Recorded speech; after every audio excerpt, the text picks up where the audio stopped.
So good afternoon and welcome everybody. We are talking about what examiners look for in a PhD, or what examiners look for in a doctoral study, and in a master's thesis. This is a compilation that I did. So we're going to talk about what I found in literature and what I also have seen in my experience of grading the masters and the doctoral thesis. So basically, this conversation is important. We are talking about what examiners really look for, and what you as a student or as a master's and doctoral researcher needs to know, and all those kind of stuff. You will agree with me that maybe those of you who are doing doctoral studies, when you are writing your master's thesis, your MBA thesis, you had no idea what examiners would do, especially at masters. The masters are mostly the students who have no idea what the examiners would want or would look for, and all those kind of stuff. Perhaps at PhD, because you have been graded for your masters, you have an idea of what exactly do they look for, and so forth. I wrote my master's and then my PhD, and it's only later, when I was towards handing in, when I was sitting with my supervisors, and they were telling me that we need to check out these chapters, or we need to check out these areas, because supervisors will be looking for this and this and this, and we need to make sure that when it goes, at least it will come with comments, but not so many comments. So we want to talk about how would examiners go around assessing your thesis, and all those kind of stuff. Maybe you have got some suspicion around that, and all those kind of stuff. So we are looking at these issues from my point as a supervisor, and my another point as an examiner. And I think I see Dr. Mari is in. We are going to talk about around those kind of issues, and see how it is going to work out, and all those kind of stuff. So looking at that, these are the key issues, key summary issues that we want to focus our discussion on. We want to show you that examiners are actually consistent. They expect your thesis to pass. They judge the thesis, especially at the end of the second chapter. Probably most of them, I normally judge it around, after reading the background and the problem statement. I would already make my judgment whether to pass that thesis, or to labor to pass it, or to quickly decide that this thesis requires a revision. Dr. Mari will come through and share his concerns. Examiners, they read the thesis as an academic reader and as a normal reader, and we are going to discuss why it's important for you to wear two hats as you are writing your thesis, to be an academic writer and to be a normal writer. There are two things there. So if you stay too much in the academic lane, you might miss important issues that the normal average person like me should know about your study. They are usually irritated and distracted by presentation errors. We're going to talk about that. They favor things that are written coherently. They favor a thesis that engages with literature. They favor a thesis that uses a convincing approach, favors a thesis that engage findings, requires a thesis to be publishable, and they normally give you summative feedback. So what exactly are we looking at here? When you do your thesis, just to remember that examiners are broadly consistent. So what we are saying here is if your thesis is given to me, is given to Dr. Murray, is given to Prof. Mensah, if it's a bad thesis, we're going to find out, the three of us. Rarely do you find inconsistency where Dr. Murray passes a thesis with minor corrections, and I say this thesis needs to be revised and resubmitted. That's inconsistency. You rarely find that. So examiners, they tend to offer consistent recommendations, and inconsistency is a situation where you have three examiners and they give three different judgments around that particular thesis.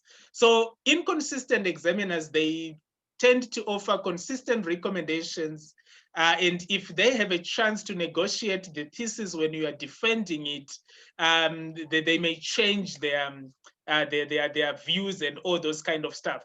So examiners, they tend to generally agree on whether a thesis should pass or a thesis should fail, but they disagree more frequently on specifics. So when we are talking about specifics, someone would say maybe the method of analysis you'd have used is not proper. That's a specific issue.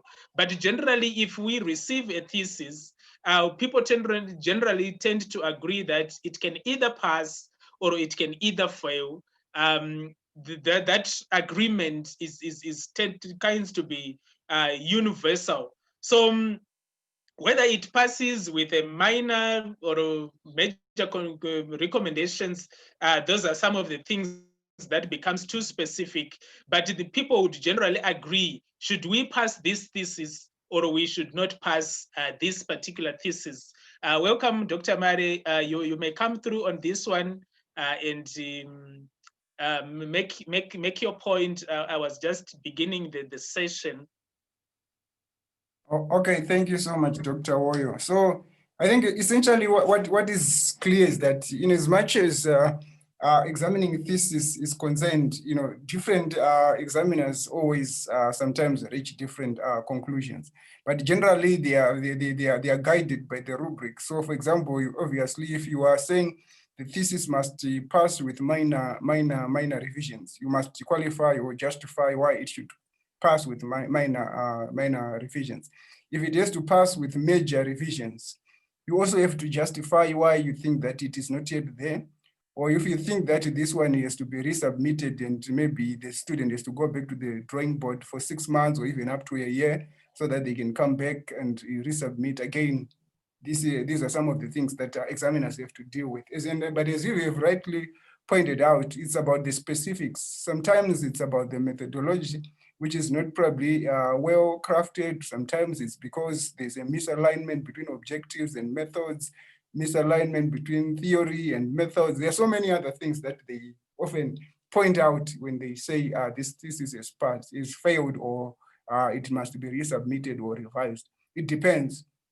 But of course, as we are saying, all examiners work with a rubric that is sent to them, but usually they have to justify why they are making a certain decision on that particular thesis. That's what I would say for now. Okay, thank you, Dr. Murray. The second issue is examiners, they expect your thesis to pass. That is the expectations of examiners. And when they do this, so when they receive your document, they actually begin reading it with curiosity, wanting to know what did you write about, what did you research about, and they are quite enthusiastic around it because they actually expect this thesis to be good, and they actually expect that when they go through this, it is going to be an enjoyable read. It is going to be a rewarding read, and they are so cognizant of the fact that for doctoral studies, so much amount of effort has gone into writing this thesis. So it has been judged worthy by your supervisor. The fact that you have handed in, it means me as a supervisor, I have okayed that this is something that can be graded, and this is something that can actually be passed, or it's passable. Unless you are that kind of a student who, there are some difficult students that you can just say, okay, let's submit, but I know deep down that this thing is not going to pass. So examiners, they expect your work to pass, and they want it to pass. And even literature says that this is what examiners looks for. And when I read a thesis, I also want it to pass. I also want you to pass and graduate. So we are normally reluctant to fail a thesis. That's why you find, I think, at the University of Namibia, they have got sections like you pass with minor corrections, you pass with major corrections, you revise and resubmit within 6 months. Then the last option is to fail. So what I'm saying here is, I have so many options to choose. If I'm not happy with the current work submitted, I would rather go for the revise and resubmit. It's really a case that people would want you to fail. So examiners, they consider your thesis to pass. It's a case of where we normally say you are innocent until you are proven guilty. So as I receive the thesis is going to pass until I have proven that this thesis is a fail. This thesis requires a revision and resubmit, and all those kind of stuff. And I would have to justify, like what Dr. Mari was saying, considering that if it has significant errors, omissions, that normally threaten the credibility of research, then I would justify that. Examiners are actually distressed when they recommend a fail, or when they even recommend you to resubmit. People are normally happy to give you a pass with minor if that is really top of the range that you have submitted, or a pass with major corrections. You should be happy with the two, and all those kind of stuff. Dr. Mari, if you want to come in. I think you can move on to the next slide. I think it's very clear. Okay, so speak to this one. Yeah, so essentially, I think that is also very important that, as experienced examiners, what often happens is that after, for example, for some, after just reading maybe the abstract of the thesis, already you have certain ideas that are coming to you in terms of the direction, but also the depth, but also the rigor that the thesis exudes, something like that. So as you have rightfully pointed out in this, this slide, is that after the first or second chapter, it's very easy for an examiner to make a judgment in terms of whether the thesis is actually ready for a pass, or what, or whether it meets the requirements of that particular course that you are working on. So it's very important, therefore, that you make sure that in the first formative chapters, you demonstrate that you know your study, you know your objectives, but you also know your methods, you also know your conceptual and theoretical framework, so that once the reader or the examiner, because remember, the examiner is also a reader, is almost like a reader who is reading something independent of you and your supervisor. So they always form impressions based on what they read. So it's always very important in that regard that you write things that can actually give you the marks that you deserve. Of course, there are rubrics that they also use at the same time, but it's very important that you hook the reader to your thesis. And the best way of doing that is actually to make sure that your thesis is not riddled with so many grammatical or spelling mistakes. That's why we recommend for proofreading and editing. so that when somebody is reading it, he or she can be able to make sense of what you are trying to communicate, where you are going with your study, what is it that you want to accomplish. It must be very clear. And remember what we said, thesis writing is like a story. If a story is not gripping and also enticing and interesting enough, it's likely that somebody may lose interest in reading it and then just park it, park it somewhere else. So it's very important that you give the reader, a torrid time in terms of saying, there are some theses which I read and I say to myself, I don't want to stop reading this. I have to have the whole day to actually go through this thesis until I finish reading it. And then I'll read it for the first time and then I'll finish it. And then again, I would want to read it again for the second time before, and then the third time before I make my final impressions in terms of what then should I say about this thing. So it's always very important that you write well and also make sure that you express yourself in the right kind of academic language and diction that we talked about when we were talking about advanced academic writing, so that at the end of the day, the researcher or the examiner can actually be able to connect with what you are writing. I don't know if you have anything to add there, Dr. Woyo. Thank you there. So in other words, Dr. Murray is speaking to about you writing so well and making the points. So it's that kind of impression that if you start making some kind of errors in the initial statement or in the initial sentence, you are really pushing the examiner far too deep because it's those impressions that normally lasts. So if I have a good impression of your work, I can relax, enjoy the thesis, and read it more critically, looking for problems and all those kind of stuff. So, but if your work is properly written, so you might find out that people are likely to overlook certain problems. But if I first read a sentence which is probably grammatically wrong, then my motivation to look for more errors becomes enhanced. So in essence, we are simply saying if you can hammer it, especially in the beginning and all those, and we are not saying you should make mistakes, but if these first few pages are actually very good, then it encourages the examiner to look for that. So if people read a poor introduction, for instance, their judgment is the rest of this thesis is going to be poor and all those kind of stuff, and I cannot expect otherwise in that regard.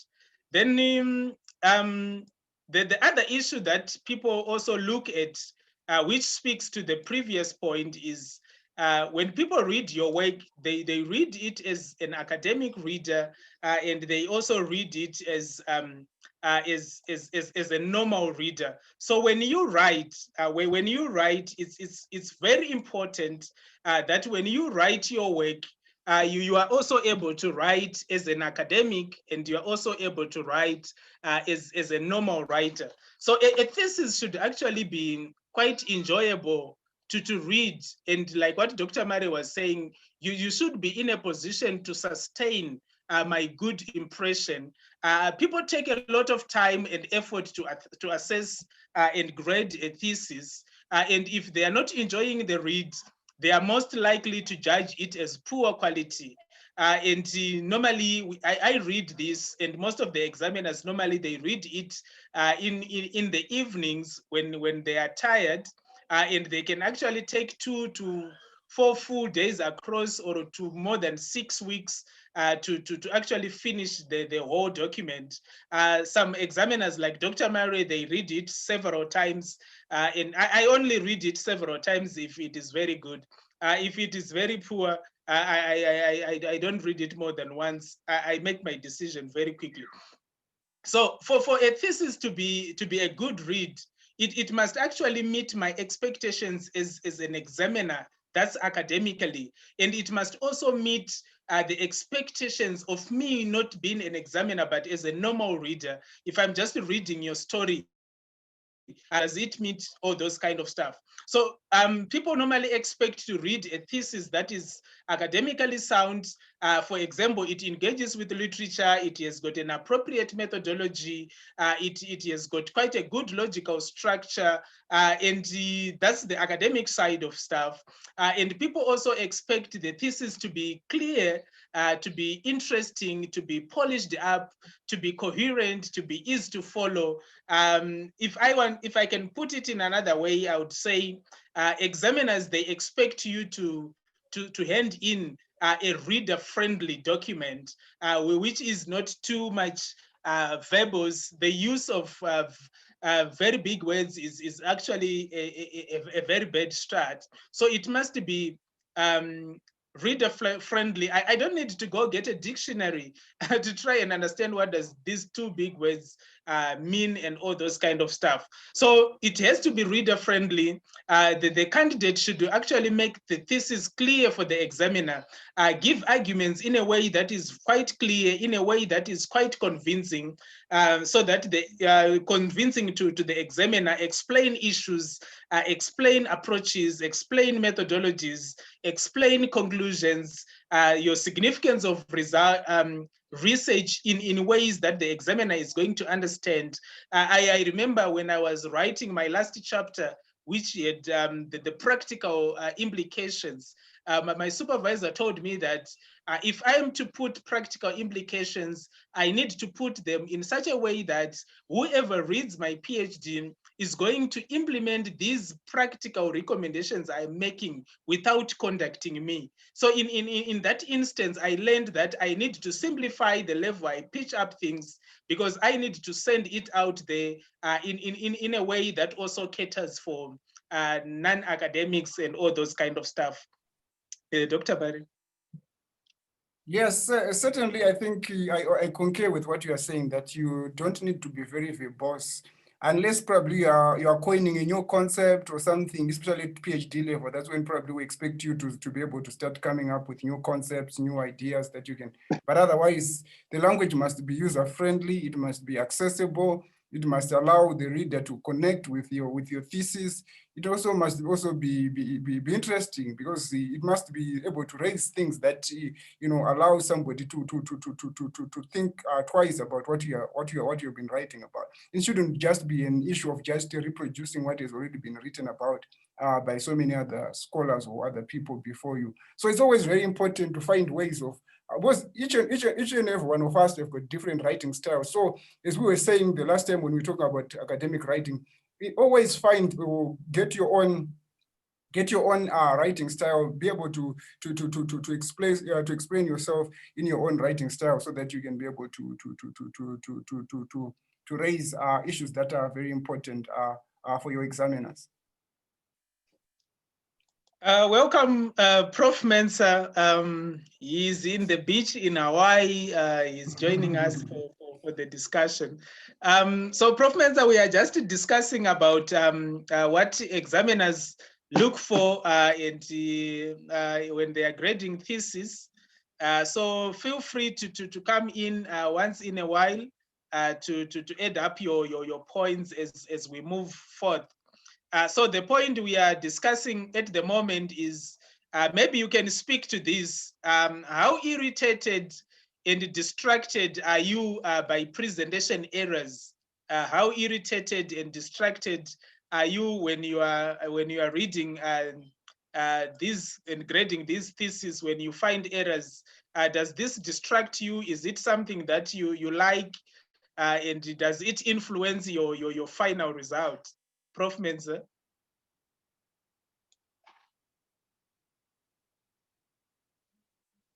He's muted.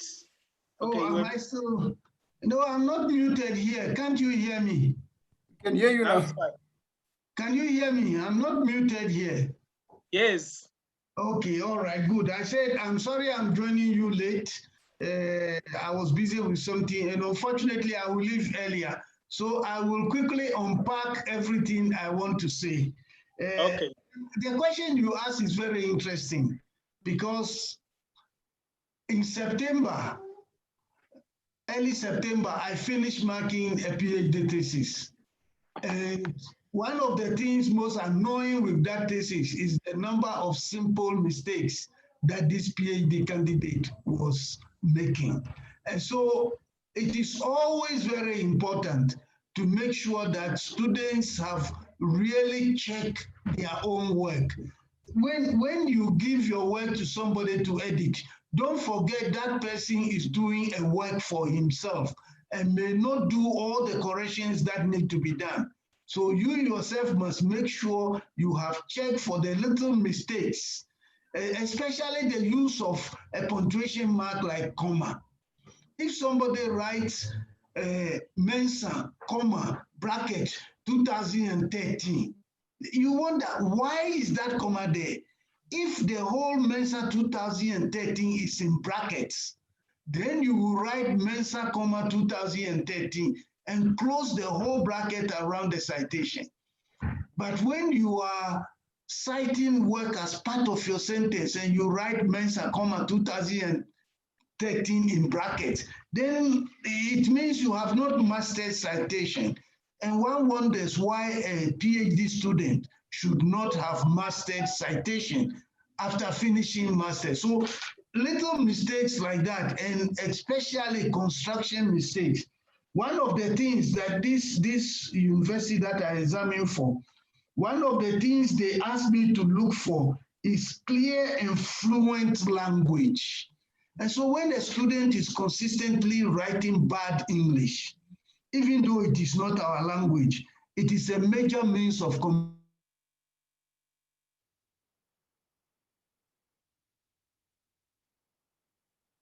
To give an indication that we have studied from those giants whose work we had been looking at. And so we should not be making simple mistakes. Like somebody makes a mistake that I illustrate like the boys goes or the boy go.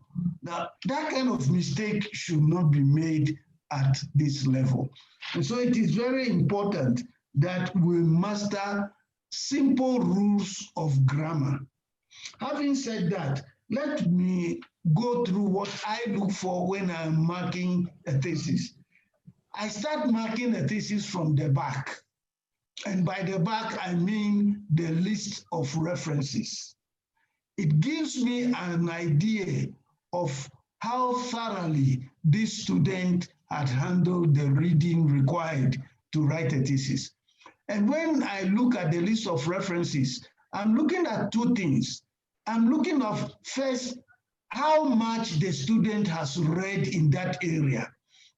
And that then links to the student's familiarity with the area of research. And then I'm also looking at how current the student is. So if this student is only citing work from 1980 to 1995, then I know that this student is probably plagiarizing from some work that had been published in the early 2000s. And that is why the list of references are covering from 1980 to 1995. So if I'm reading a thesis now, I want to see a lot of articles around 2018, 2019, 2015, and so on. But if I'm seeing 2002, 2003, 1990, 1995, then I have issues with that. So I start marking a thesis from the back by looking at how much the student has read. And that gives me an idea of what to expect about the student's understanding of the area of research. How thoroughly the student has evaluated the literature. Now I am in the literature review chapter. The student just mustn't report what is there, but the student must add his or her own voice and evaluate what is in the literature and be able to match the various ideas in the literature against each other, and therefore indicate areas in the literature where there is a gap, where there is a controversy, and how the work of this student will address some of this controversy. Then I look at methodology. Has the student chosen a methodology that is compatible with the research questions or hypotheses that the student had posed? And if the methodology is suitable, does the student know how to handle this methodology? Has the student handled it well? Has the data analysis been done properly? And then finally, is the student capable of interpreting the findings, discussing the results, getting to the findings, and interpreting the findings, so that I will check the extent to which recommendations in this thesis actually flow from the findings. And so I don't want to see citations when students are making recommendations, because this should be coming from their own work, not from the work of other people. Comparison between their work and those of other people should be made in the discussion and not in the findings and recommendations. So personally, these are the things that I look for. And then of course, when I'm finishing, I'm looking at the harmony between the title, the questions or hypotheses posed, and the methodology. When I'm satisfied with these things, then of course, the student will pass.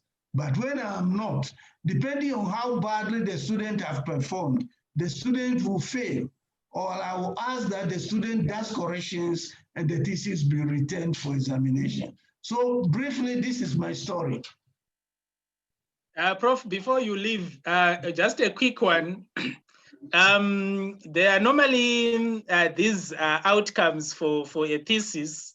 Pass with minor options, minor revisions, pass with major corrections, revise and submit, and perhaps fail. How often do you go for the fail? That do you feel very easy to go for it? No, I don't, especially when I see evidence of real hard work. There may be problems here and there. In my whole career, I have only failed one student.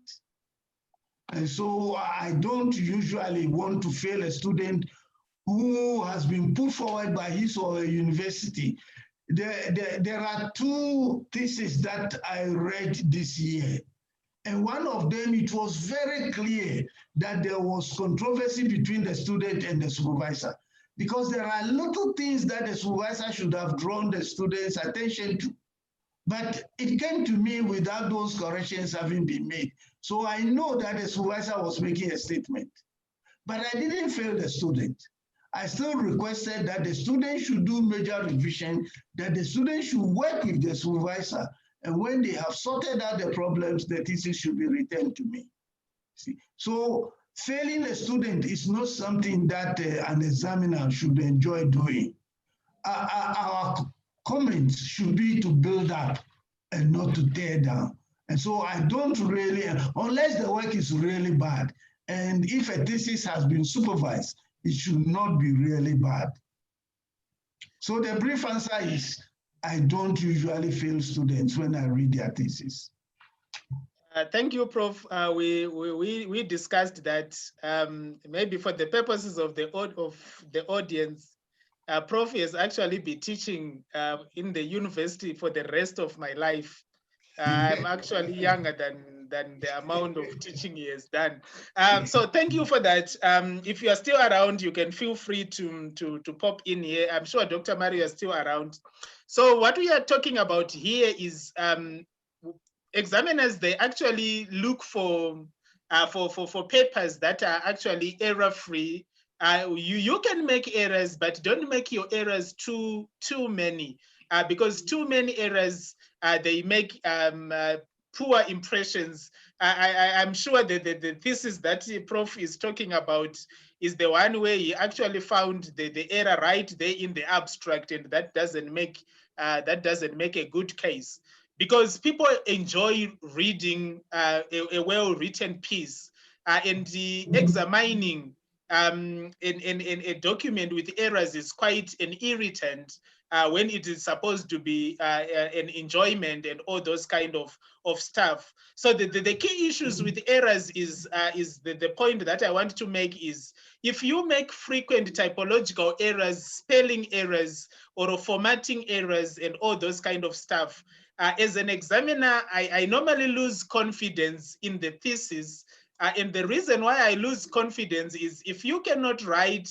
if you cannot cite properly, how much do I need to understand? How much do I need to think your results and your experiments are good and all those kind of stuff. So if we make these kind of errors, then everything that we would have done is going to become questionable. People doubt the quality of your research, the conclusions you are making.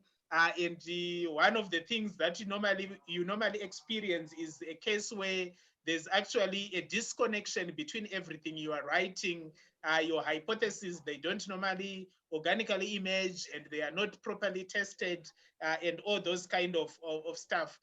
Dr. Murray, you can speak through this and then we move on.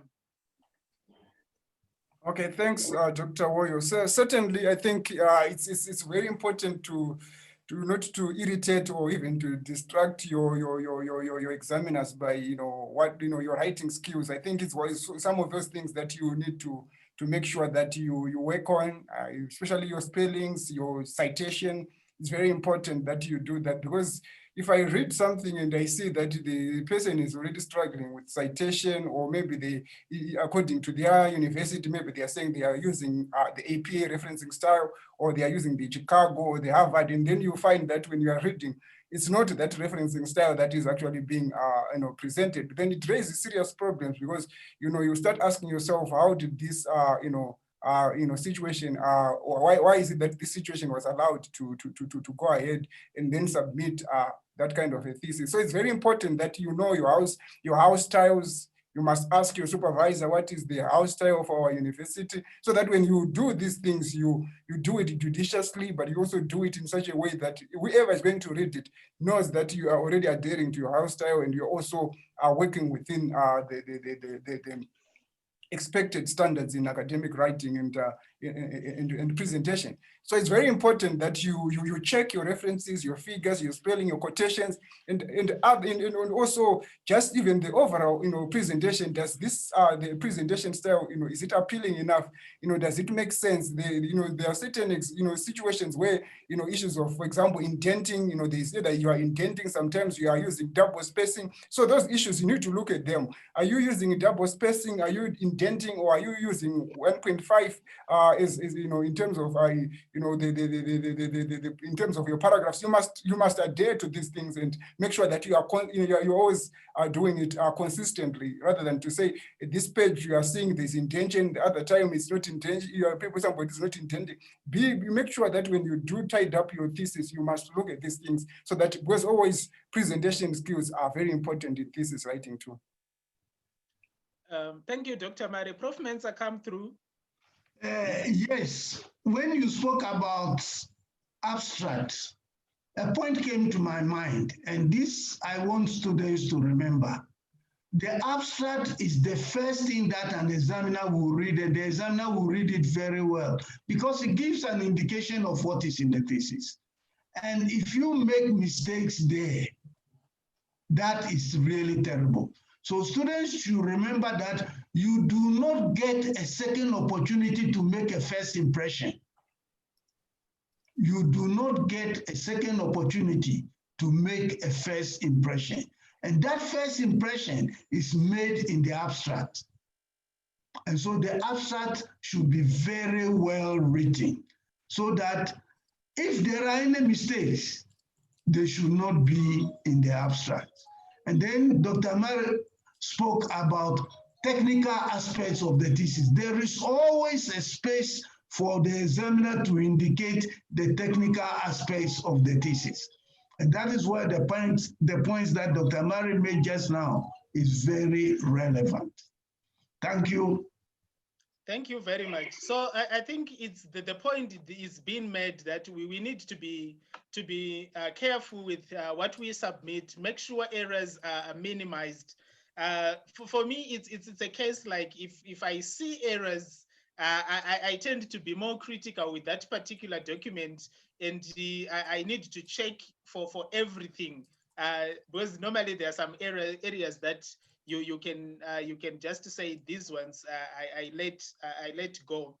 Then another issue is examiners, they favor a coherent thesis. when we talk about this, what we are looking at is people favor things that flow.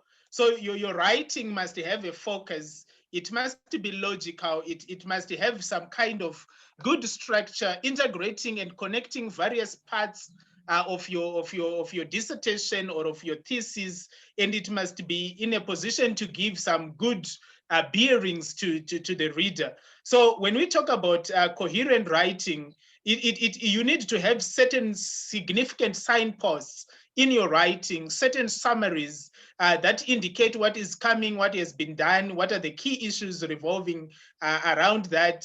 And this is important for an examiner who is reading your thesis over many weeks or over many months and all that. You don't want to have a situation whereby by the time the examiner has reached the last chapter or is in chapter 3 or chapter 4, he or she has totally forgotten what was written in the first chapter.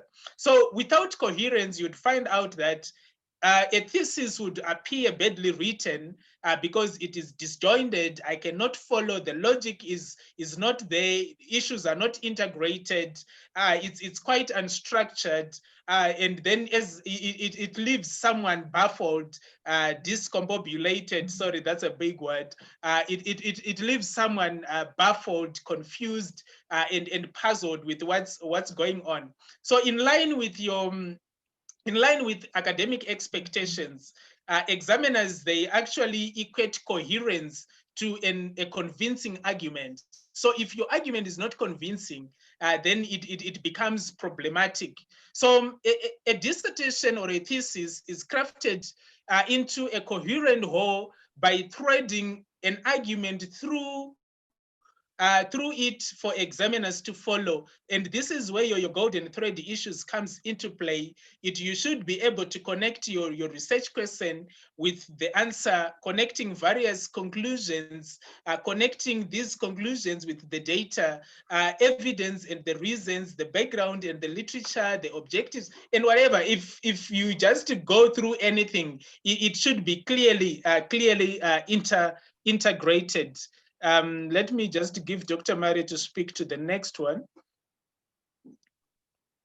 Okay, probably before I talk to what you, this next slide, I would want to say that in terms of coherence, again, I think it's also very important in terms of signposting. So always remember that you are working with the reader. And the reader must always be reminded what is the thesis all about. So you can actually bring maybe your overall objective or maybe your overall goal of that thesis whenever you are writing. Once in a while, you must always remind your reader what is the thesis all about. So that we call that signposting. It's very important that you signpost things, but you also bring the reader into your thesis by making sure that you constantly remind them that this thesis is focusing on this particular issue, and this is the particular issue that we are dealing with in that particular thesis. So it's very important that you think about how are you going to be able to signpost your overall objective. For example, maybe you've written 3-4 paragraphs down the line. You need to remind the reader that why are we doing this? Why am I presenting this literature? Why am I talking about this methodological section? What is the goal of actually doing this? So that the reader may be able to understand and to connect with your thesis. Is very important because it's a story, as we have already pointed out. But we are also saying that you can move on to the next, I think, slide. Is it the next slide? Yeah. So we're also saying that we examiners also favor a thesis that engages with the literature. So besides just, doing a thorough literature review, when you are presenting your findings, there should be a story that allows you to be able to demonstrate that how your study is actually speaking to or speaking against existing literature. So you must always show that you are engaging with existing literature, and there are so many ways of doing it. So you can say probably these findings actually support studies that have been done by so and so maybe in Kenya about motivation in leadership or something like that. Or this study goes contrary to established research that has been done in America about this particular phenomenon. So by doing that, it demonstrates that you are engaging with the literature. So when it comes to presenting your findings or actually doing your analysis of your findings, you must be able to demonstrate that you are engaging with existing literature, but you are also maybe confirming existing literature, but also even going against it, because research can actually show that probably maybe that research that you have read about was done in another context. Now you're doing it in a different context. Probably there may be differences there. So you must be able to demonstrate that your thesis is actually in a conversation with other literature. So that's why we're saying it's a story. So your findings must converse, or they must be in a conversation with existing literature or literature that is that is gone before it. So it's very important that you do that. Yeah, so that you can be able to raise things that are fundamental. So it's always very important that you apply your literature in terms of the insights that are coming, but also in terms of the conclusions, and demonstrate how your research is actually supporting that, or actually going against that which is already written in other literature. But we're also saying, it's also very important that you show that you're also telling your own story. So don't allow other people's stories or other literature that has been there to cloud your narrative. You must also be able to find your voice, but also bring other literature to speak to whatever you are doing. That's what we would call probably an engaging thesis that allows your audiences to see that you understand your field and you have mastered the field, or you have actually started being able to create a new knowledge if you are a PhD student. Thank you for that. So examiners also favor a thesis with the quite a convincing approach. And when we were talking about all this, we talked on it at length and all those kind of stuff.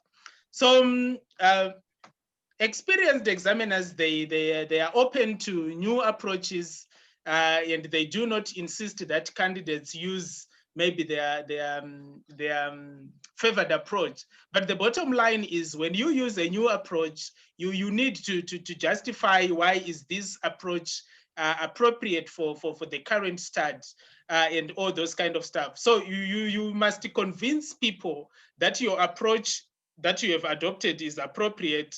A well-explained and justified approach with clear acknowledgements of strengths and possible limitations is more important than adhering to a pre-decided approach. So you would find out that examiners, they want to read a clear and researchable hypothesis, clear research questions, clear research problem, clear method of research, or a clear research design, and which must be appropriate in terms of how does it address the key issues in the study. So you'd find out maybe in some disciplines, there is a standard assumed approach, and a candidate only needs to explain their approach if it deviates from the norm.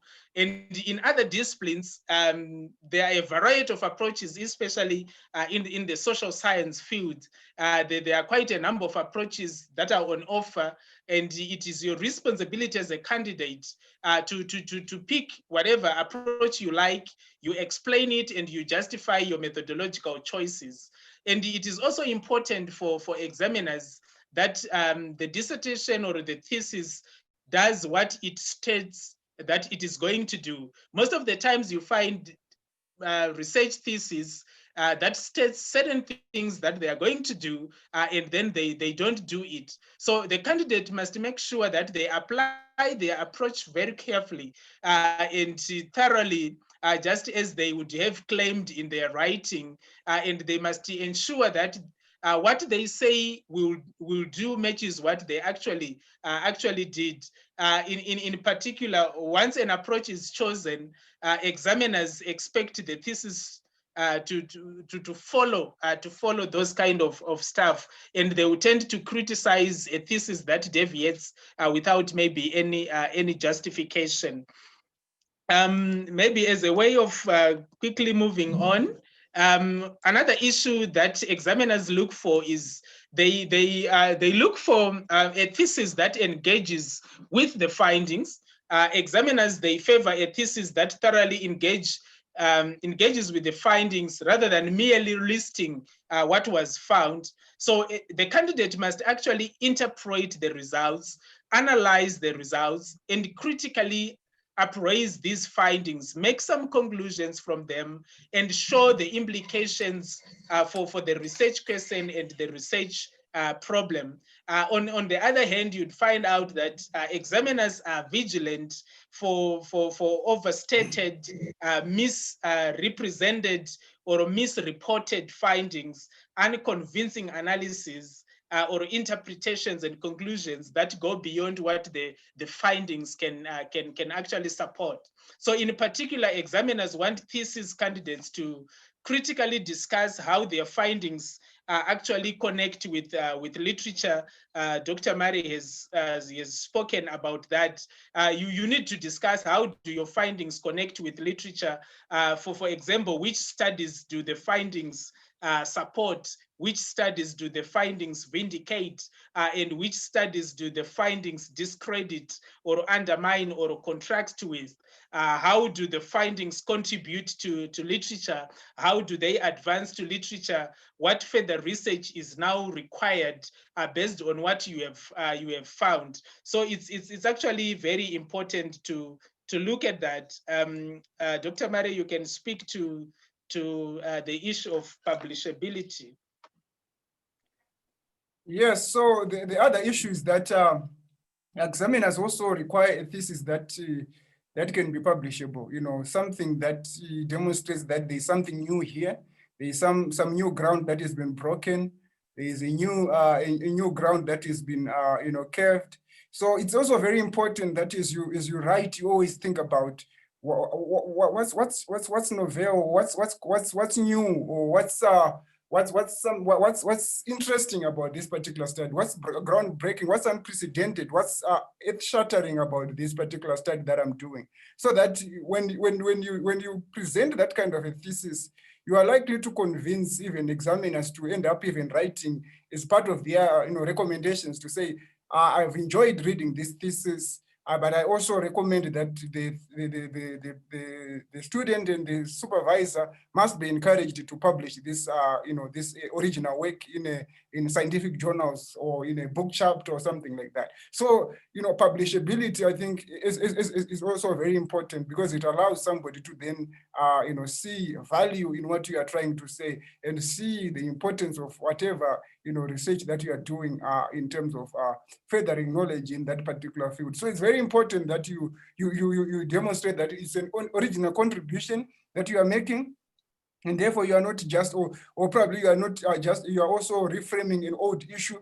but you are opening new ways of actually understanding it, or probably you are introducing a new theoretical concept or frame, or you're also introducing a new method of understanding that particular thing. So newness and also innovation in terms of how you are doing things, I think gives you an edge, especially at the level of master's and also PhD thesis writing.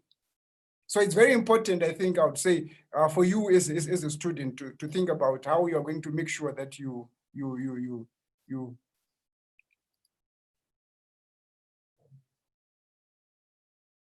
Are we still together?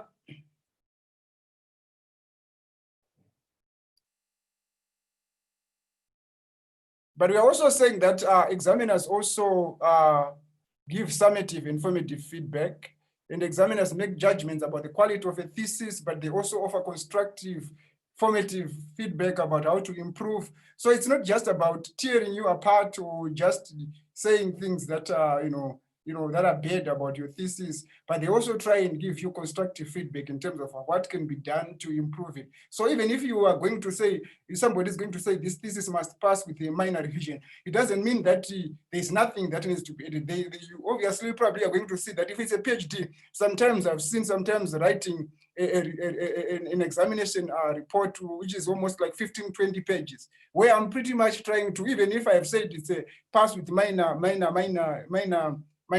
revisions, but the issue is about giving the student enough feedback so that when they go and redo their work, they are going to write something that can actually be posted online or even published online by by libraries nowadays. But you do that so that you can help the student.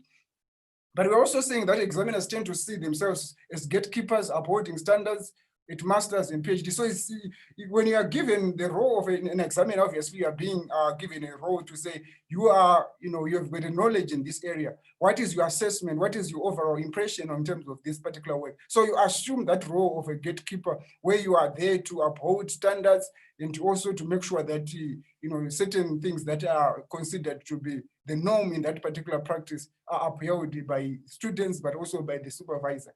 And as such, they sometimes give summative comments like, a final grade or evaluation. This is a good thesis, or this is a well-executed literature review. So, there are so many ways of actually, saying some of these things. Or if a thesis meets the expectation, they give a praise, but if it doesn't, then they can also offer very negative. So see examination as a peer review process. It's part of the peer review process. The examiner becomes a peer reviewer in the process of assessment, essentially. You can take over, Dr. Ward. Thank you for that. So just to wrap up, examiners, they see themselves as teachers, supervisors, or mentors, and the aim with the examination process is to assist a candidate by offering the comments that Dr. Mari was mentioning, such as instructions, advice, and guidance, which normally happens in a peer review kind of process. So normally when people receive yours, they treat it in progress. So you can't say what you have submitted is final. They can give you instruction. They can advise you regardless of the quality of the thesis. So if the candidate has not actually met the examiner's expectations, they offer advice on how to improve the thesis. And if the thesis has met the expectations, they still offer advice on how do you go about in terms of future publications, in terms of future research. So examiners, they tend to offer a lot of advice about how you as a candidate can actually progress, develop into an independent scholar, even if the thesis is actually of high quality. So examiners are actually eager to offer constructive feedback than they are to condemn the inadequacies of a thesis. But we are not saying you should submit an inadequate one. We are simply saying that this is what you're gonna look for. And every examiner's report that I have seen so far in my career, it actually offers quite formative and instructive feedback in that particular regard. So that was it for us. Let us go to the question and answer session, but let me just end this live stream. Do I have, okay, let me go, leave it like that. So the question I have here, I think I only have one. The question is, how does a complete fail reflect on the supervisor? How does a complete fail reflect on the supervisor? How does a complete fail reflect on the supervisor? This is Esther asking. What is your suggestion there, Dr. Murray? At the end of the day, what I would say is that at the end of the day, the thesis is not only a product of the supervisor. Yes, the supervisor may of course find it hard to swallow, or may find the feedback very hard to swallow. But overall, the responsibility lies with the student, because in as much as the supervisor may tell you to change certain things, it's still up to the student to do that. If the student doesn't do that, still it is your product. So yes, it may be seen as a co-created product where the supervisor's input in terms of supervision comments are also important, but it is the students, the sole responsibility of writing a thesis still lies with the student. The student must be the one who takes the overall responsibility. Because sometimes you tell students, do this and that, but you see that what they end up doing is just to go and to delete your track changes comments, and then they send it back to you like that. So who is responsible for that at the end of the day? Or sometimes the student can actually go behind your back and actually submit a thesis in some institutions where you find somebody submitting a thesis without the authorization of the lecturer. And in that regard, obviously, the student is to take the responsibility. That's what I would say. Thank you for that. Is it possible to bring in new reference in presentation that is not in my literature review? I don't know whether I got this. Is it possible to bring in new reference in presentation that is not in my literature review? I don't know, Tuliki, what exactly you are talking about. At what level are we looking at this? Are we looking at it when you have already submitted something and then you are now presenting?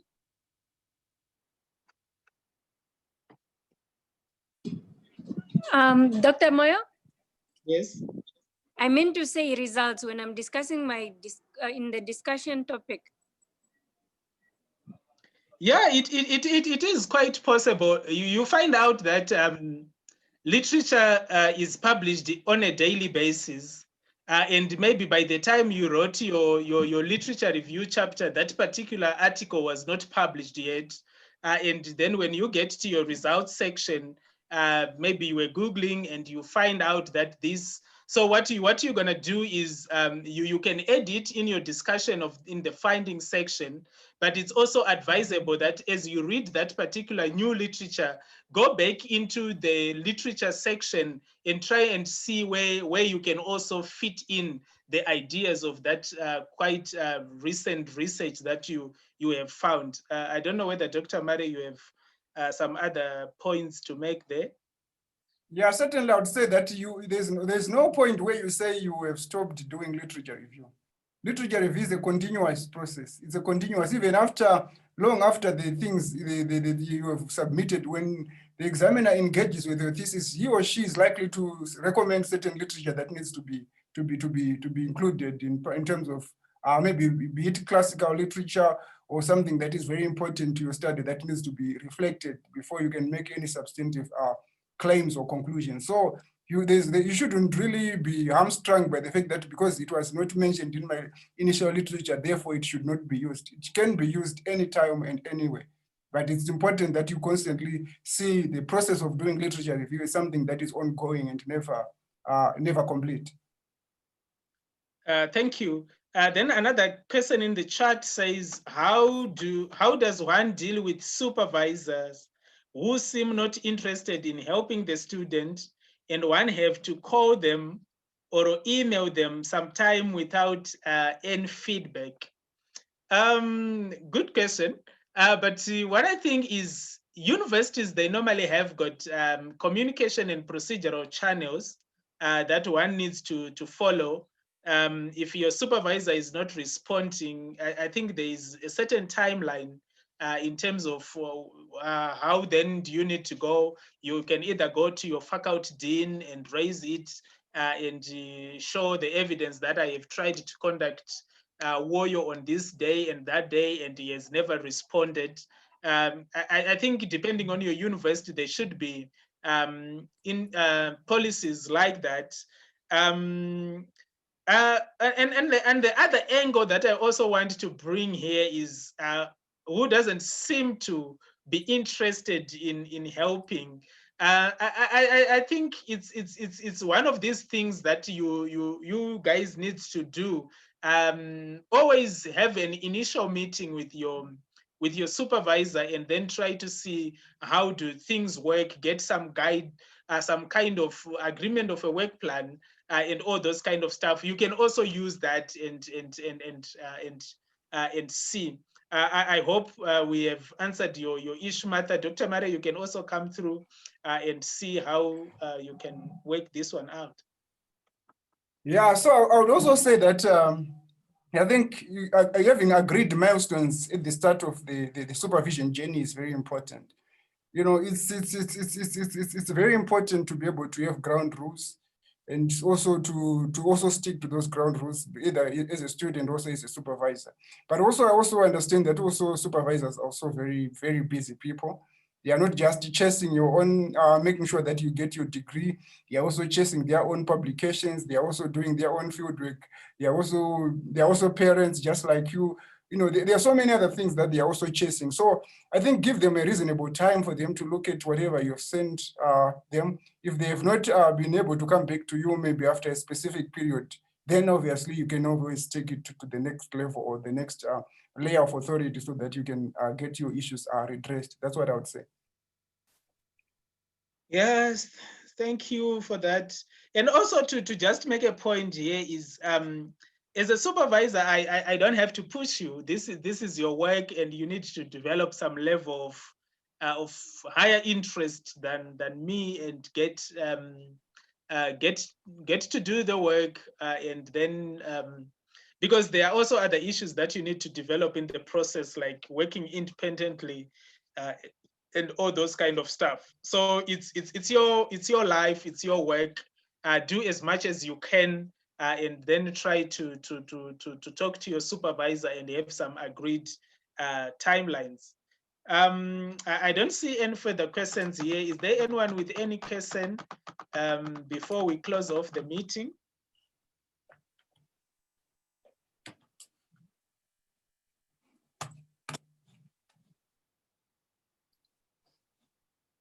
So I think we are good to go. Thank you very much. Maybe Dr. Mari, you can give us some closing remarks, then we close off the meeting. Thanks so much for coming through again for this informative session where we're talking about what examiners look out for when they're examining your master's and PhD thesis. I certainly hope that next week again, we'll probably have another interesting session and topic that we'll probably be looking at.